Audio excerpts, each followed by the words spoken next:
Réveille-toi. Réveille-toi. Réveille-toi. Réveille-toi. Réveille-toi. Réveille-toi. Réveille-toi. Réveille-toi. Réveille-toi. T'as encore fait un mauvais rêve? Tes nuits sont de plus en plus agitées. Tu dois te remettre à écrire, tu n'as pas oublié? Tu peux m'ignorer autant que tu veux, mais je resterai là. Tu ne peux pas laisser tout ça en plan. Tu as eu besoin de moi à un moment, tu dois finir. Ne fais pas comme si je n'existais pas. Tais-toi, tu te tais. J'y arrive plus, je n'ai plus d'inspiration. Oh non de Zeus. Bon, calme-toi et reprends par le début. Quoi? Qu'est-ce qui t'a donné envie d'écrire? Recommencer par ce qui m'a donné envie d'écrire. C'est ce que je viens de dire. Ouais, mais j'étais inspiré par plein de choses. Vas-y, je t'écoute, je n'ai que ça à faire de toute façon. Ouais, ça pourrait peut-être m'aider. Un film, un livre. Attends, quelle attends, histoire je sais.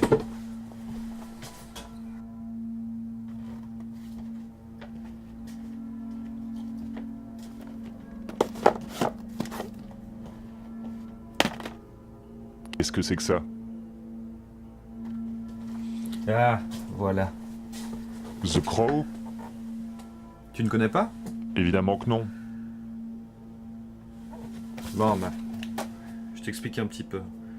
The Crow, pour moi, c'est un film qui m'a vraiment beaucoup Explique-moi marqué. l'histoire. L'histoire? L'histoire, c'est justement un couple, Eric Draven et Shelley Webster, qui, la veille de leur mariage, se font sauvagement assassiner. Et un an après, Eric Draven revient d'entre les morts. Il est ramené par un corbeau, qui lui donne justement des pouvoirs surnaturels. Et il est là pour rééquilibrer la balance du bien et du mal. Ouais, c'est un film qui me parle beaucoup. Et pour plein de raisons en plus. Je t'écoute. Il a marqué son temps. On peut parler de l'histoire de l'acteur principal Brandon Lee qui est mort pendant le tournage, mais voilà. Je pense qu'il y a mieux à dire que ça sur ce film, et surtout que c'était quand même le fils de Bruce Lee.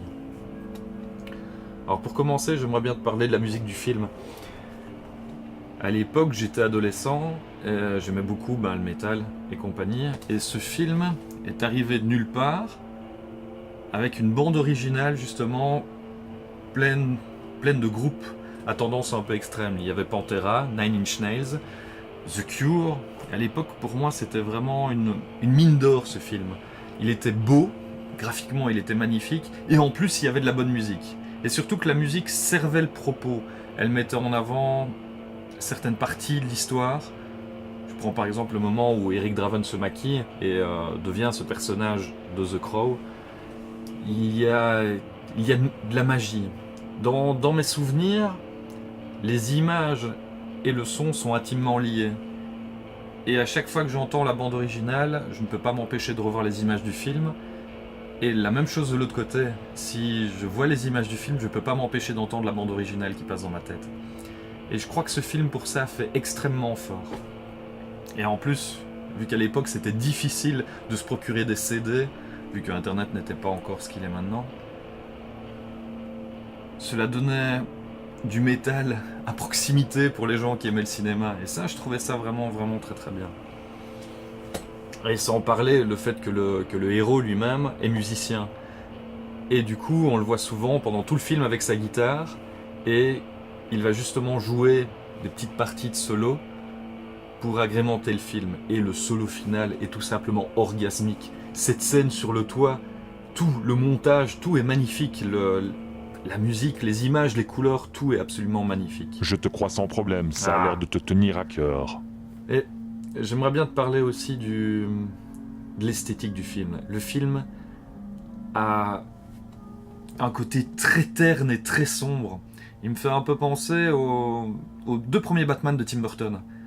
Tu vois, une esthétique vraiment très gothique, très claustrophobique, si je puis dire, par la taille des bâtiments et tout ça. Et dans ce film, on retrouve la même sensation, mais encore plus forte et sublimée, je trouve. Le film est par moments à la limite du noir et blanc, je dis bien à la limite, il y a quand même des couleurs, mais il est parfois à la limite, et à d'autres moments, il est super coloré, et ils ont utilisé la colorimétrie pour mettre en avant certaines choses. Par exemple, tout ce qui est des actions dans le présent, tout est très terne.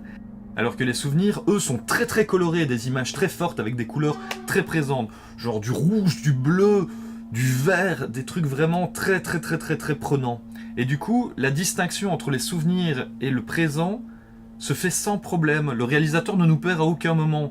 Il a trouvé le moyen, justement, de jouer avec les couleurs et de faire comprendre des choses aux spectateurs. Et ça, je trouve ça magistral. Pour toujours continuer sur l'esthétique, je trouve que le héros, il a simplement la classe. D'ailleurs, ton imperméable vient de lui. Sans rire. Comme quoi. Et juste ça, il est vraiment, vraiment classe. Ce héros a vraiment une présence. Même les méchants sont classe. Certains sont des caricatures, mais à aucun moment, ils ne deviennent grossiers. Ils servent plutôt le propos. Et ça rend le film encore meilleur. Je dirais même que la ville, il a réussi à donner au bâtiment et à la ville une esthétique très forte. Ce film est tiré d'un comics et ça se voit. Il y a des plans qui sont extrêmement forts et on pourrait les retrouver comme des cases telles quelles dans un comics.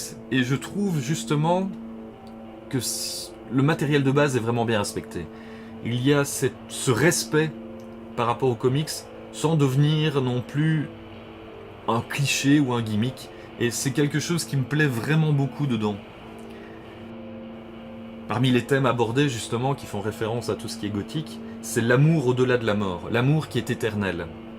Il y a d'autres thèmes comme par exemple la famille, le pardon, la rédemption. Par exemple pour la famille, il y a le personnage de Sarah qui symbolise très très bien toute la thématique. Sa mère étant droguée, Sarah est abandonnée dans la rue. Elle doit se débrouiller par elle-même. Mais lorsque Eric rencontre la mère de Sarah, cette dernière a une révélation. Il lui fait comprendre qu'une mère doit s'occuper de son enfant et doit être là pour son enfant justement. Et Sarah devra apprendre à pardonner à sa mère et sa mère à faire acte de rédemption auprès de sa fille pour reprendre confiance. Je trouve tout cela simplement bien expliqué, bien mis en place. Pour reprendre la rédemption, il y a aussi le flic dans l'histoire, qui est joué par Ernie Hudson, qui est tout simplement magnifique dans ce film, qui lui a le poids de sa non-réactivité par rapport au drame qu'a vécu Eric et Shelley.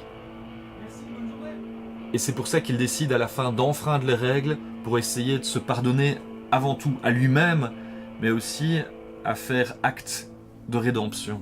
Et je trouve tout simplement ce personnage très intéressant qui pousse à la remise en question par rapport à la relation de couple, justement parce que lui s'est séparé de sa femme, et à l'importance des petits détails dans la vie.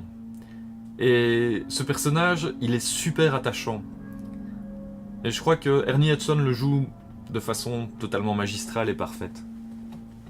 Dans les autres thématiques, il y a aussi la dualité entre la vie, la mort, la fin et l'éternel. Par exemple, au sujet de l'amour, on en revient toujours sur le fait que l'amour véritable est éternel et quoi qu'il arrive, il affrontera tout, la mort et tout ce qui s'ensuit. Il y a aussi le sujet de la spiritualité dans le film. Elle intervient très fort, mais toujours de façon très respectueuse par rapport aux religions en soi. On utilise ici plutôt le karma. Normalement, Eric revient d'entre les morts pour accomplir une sorte de vengeance. Mais cette vengeance se transcende et devient un genre de justice élémentaire en réponse au karma. Les criminels ont fait des mauvaises actions et ils doivent en répondre. Et cela va même au-delà avec le personnage de Sarah. Il y a un côté équilibre des forces du bien et du mal. Et c'est ça qui rend vraiment le film intéressant aussi. Il y a ce départ de vengeance pour aller vers une justice élémentaire. Et je trouve ça vraiment bien mis en évidence dans le film. Alors ce film regorge aussi de petites subtilités, de petits détails. Par exemple, la scène où Eric va au Mont Pithygédéon, il arrive et il fait une référence tout de suite à Edgar Allan Poe avec le corbeau. où il dit qu'il a justement frappé à la porte. Et il y a plein de choses comme ça.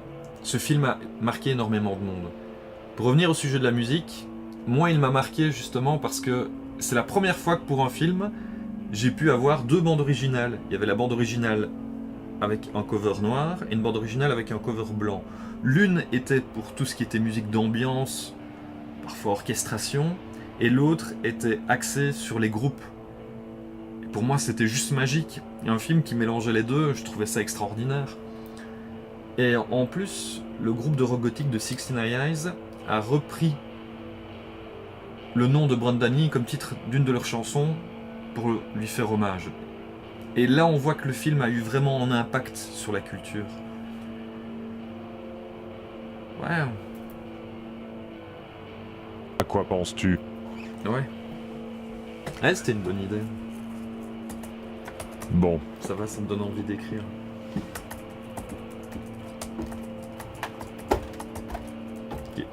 Qu'est-ce que tu fais? tu as recommencé à écrire. Tu n'as plus besoin de moi.